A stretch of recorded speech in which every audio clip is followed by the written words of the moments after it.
صاحب آپ سے پہلے بھی یہ سوال کیا تھا کہ اللہ تعالیٰ نے قرب قیامت کے لیے حضرت عیسیٰ کو کیوں منتخب کیا، اس کی کیا حکمت ہے؟ حضرت عیسیٰ علیہ دیکھو، پیغمبروں کو جو معجزے ملتے ہیں وہ اسی زمانے کے حساب سے ملتے ہیں. ہمارے نبی کا معجزہ قرآن، بلاغت، کیونکہ نبی کے دور میں فصاحت و بلاغت بہت تھی، شاعری بہت تھی نا، تو عرب بلاغت سمجھ سکتے تھے کہ فصاحت و بلاغت کسے کہتے ہیں. لہذا اللہ نے قرآن نازل کر کے چیلنج کیا کہ ایسا کلام لے کر آؤ. تو چیلنج یہ تھا کہ انہوں نے تو کسی مدرسے میں ایک دن بھی نہیں پڑھا اور یہ تم سے بھی زیادہ بلیغ کلام پیش کر رہے ہیں. تو عرب کی سمجھ میں آ گیا یار، یہ وہ خود شاعر تھے نا، انہوں نے گواہی دی بھائی یہ انسان کا کلام نہیں ہو سکتا. کسی اور کے سامنے پیش کیا جاتا، اس بیچارے کو بلاغت کا کیا پتا کہ بلاغت کیا ہوتی ہے. تو جو پیغمبر جس زمانے میں معجزہ لے کر آتا ہے نا، وہ اسی زمانے کے حساب سے. موسیٰ علیہ السلام کے دور میں جادوگروں کا دور تھا، تو اللہ نے حضرت موسیٰ کو ایسے معجزے دیے جو جادوگروں نے گواہی دی کہ یہ جادو نہیں ہے. جادوگروں کا دور تھا نا، سانپ بنانا، یہ کرنا. تو اللہ نے موسیٰ علیہ السلام کو کہا لاٹھی سے سانپ بناؤ. جادوگر حیران ہو گئے، یار ہم جو رسی سے سانپ بناتے ہیں وہ تو دیکھنے میں سانپ ہوتا ہے، حقیقت میں نہیں بنتا، یہ تو واقعی لاٹھی سے کیا بنا رہے ہیں، سانپ. ایمان لے آئے سارے کے سارے. تو ان کے لیے جادو اور معجزے میں فرق کرنا کیا تھا؟ آسان.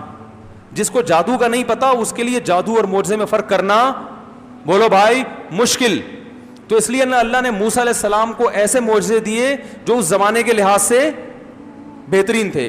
تو حضرت عیسیٰ جو قرب قیامت میں نازل ہوں گے، اس کی ایک حکمت یہ بھی بیان کی جاتی ہے کہ قرب قیامت میں سائنس اور ٹیکنالوجی اپنی عروج پر ہوگی، انتہا پر ہوگی. سمجھ رہے ہو نا؟ اور میڈیکل سائنس انتہا پر ہوگی. اور میڈیکل سائنس یہ بات مانتی ہے کہ کچھ بھی کر لو، مردے کو زندہ، بولو بھائی، نہیں کیا جا سکتا. لہذا حضرت عیسیٰ علیہ السلام جب مردے کو زندہ کریں گے نا، کیونکہ ان کو تو یہ معجزہ ہے، قم باذن اللہ.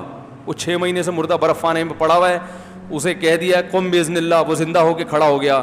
تو میڈیکل سائنس گواہی دے گی کہ یہ انسان کے بس میں نہیں ہے، کوئی خدا ہے جو ان کے ہاتھ پہ یہ کام، بولو بھائی، کر رہا ہے. دیکھو اگر موسیٰ علیہ السلام آئیں اور لاٹھی کو سانپ بنائے نا، تو بہت سے لوگ کہہ دیں گے یار کوئی شعبدہ، کوئی معاذ اللہ کوئی جادو ہوگا. کہہ سکتے ہیں نا آج لوگ، کہ ہر آدمی تھوڑی جادو کی حقیقت سمجھتا ہے. لیکن میڈیکل سائنس تو اب سب سمجھ رہے ہیں، ساری دنیا کے ڈاکٹر وہ گواہی دیں گے. پھر وہ جو مٹی کا پرندہ بنایا اور اس میں پھونک ماری اور وہ اڑنا شروع ہو گیا، میڈیکلی یہ ممکن ہے؟ ڈاکٹر کہے گا بھائی یہ تو اگر پرندہ بنانا بھی ہے تو پرندے ہی کے جینز کوئی سیل لینا پڑے گا، اسے کسی دوسرے پرندے کے سیل کے ساتھ کراس کرنا پڑے گا. یہ لمبا چوڑا پروسیس ہے، لیبارٹری میں ہوگا، یہ بھی رومال بچھا کے نہیں ہو سکتا. حضرت عیسیٰ علیہ السلام کہیں گے اچھا ٹھیک ہے بھائی، لاؤ مٹی لے کر آؤ، کیچڑ لے کر آؤ، ٹھیک ہے نا. اس سے کبوتر کی شکل بنائی اور بولیں گے کن طیرم باذن اللہ، اللہ کے حکم سے کیا بن جا، پرندہ. وہ پورا صحیح سالم کبوتر بن کے اڑنا شروع ہو جائے گا. تو یہ ایسا معجزہ ہوگا جو اس زمانے میں اس کا معجزہ ہونا آسانی سے سمجھ میں آ جائے گا. یہ سائنس کو چیلنج ہوگا. سمجھتے ہو گے نہیں سمجھتے ہو؟ جو پیدائشی نابینا ہوتا ہے نا، میڈیکل سائنس کہتی ہے اس کی آنکھیں، بولو، نہیں آ سکتی، ممکن نہیں ہے. حضرت عیسیٰ علیہ السلام پیدائشی نابینا کے آنکھوں پہ ہاتھ پھیریں گے، اس کی بینائی ہے بھائی، بولتے کیوں نہیں؟ تو یہ جو، کیونکہ جو سائنس تو ہر مذہب میں اکثر سائنٹسٹ ہی مخالفت کرتے ہیں، کہتے ہیں مردے قیامت میں زندہ کیسے ہوں گے؟ اللہ بتا دیں گے ایسے ہوں گے، ٹھیک ہے نا. سائنس تو یہ کہتے ہیں نا مردے کیسے زندہ ہوں گے، بھائی اللہ بتا دیں گے ایسے ہوں گے. عیسیٰ علیہ السلام کو کہیں گے ذرا 2-4 مردے زندہ کر کے دکھاؤ، پھر وہ مردہ زندہ ہو کے بتائے گا بھی میرے اوپر گزری کیا ہے، ٹھیک ہے نا. تو لوگ انسان کے بچے بنیں گے اس وقت. تو ایک یہ بھی حکمت معلوم ہوتی ہے. اور ایک بڑی حکمت یہ ہے کہ آخری جنگ جو مسلمانوں کی سب سے بڑی جنگ ہوگی وہ یہودیوں کے ساتھ ہوگی. کس کے ساتھ ہوگی؟ یہودی کے. تو اور حضرت عیسیٰ کے سب سے بڑے دشمن کون ہیں؟ یہودی، جن کا یہ دعویٰ ہے کہ ہم نے حضرت عیسیٰ کو قتل کیا تھا. تو اللہ یہودیوں میں جو اسلام قبول نہیں کریں گے انہیں حضرت عیسیٰ کے ذریعے مار پڑوائیں گے، حضرت عیسیٰ کے ذریعے، تاکہ انہوں نے حضرت عیسیٰ کے ساتھ جو ظلم کرنے کی کوشش کی تھی اس ظلم کا حضرت عیسیٰ ہی کے ہاتھوں ان سے انتقام لیا جا سکے. سمجھتے ہو؟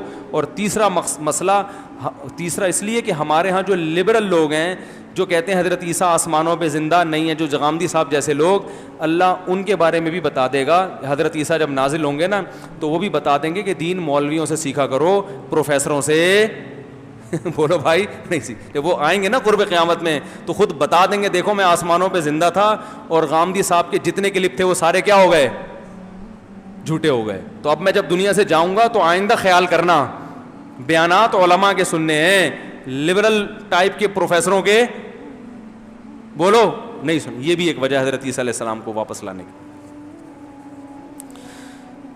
رزق کا تعلق اگر تقدیر سے ہے، محنت سے نہیں ہے. تو ہم نے دیکھا کہ اکثر لوگ زیادہ محنت کو پھر بعد میں بتائیں گے، ایسی بہت لمبے لمبے سوالات کے جواب کا بھی ٹائم نہیں. ایک مثال دی جاتی ہے کہ ایک مچھلی سارے تالاب کو گندا کرتی ہے، اس طرح اگر چند مولوی خراب ہوں گے تو سارے اس کی وجہ سے بدنام ہوں گے. بالکل صحیح ہے.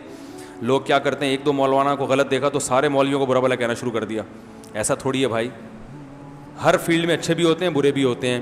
اور میں آپ کو پوری ایمانداری سے کہوں مولویوں کی فیلڈ میں اچھے زیادہ ہیں برے کم ہیں. آپ کو اصل میں کیونکہ آپ مولویوں سے کے ساتھ، ہمارے تو زیادہ تر مولوی تو مدرسوں میں بند ہوتے ہیں بیچارے، عوام سے ان کا لنک ہی نہیں ہوتا. تو جن کا لنک ہوتا ہے وہ ان کو دیکھ رہے ہوتے ہیں آپ، صحیح ہے نا.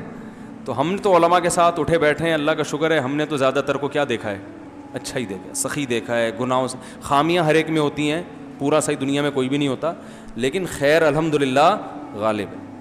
کبھی بیٹھو آؤ مدرسوں میں جا کے اندر بیٹھو، پتہ چلے گا 20-20 سال سے کتابیں پڑھا رہے ہیں تھوڑی تھوڑی تنخواہوں میں، اتنی تھوڑی تھوڑی تنخواہوں میں اتنے اتنے گھنٹے. یہ قاریوں کو دیکھ لو، تھوڑی تھوڑی تنخواہوں میں 12-12 گھنٹے بچوں کو بیٹھ کے پڑھا رہے ہوتے ہیں. یہ بڑی محنتیں ہیں.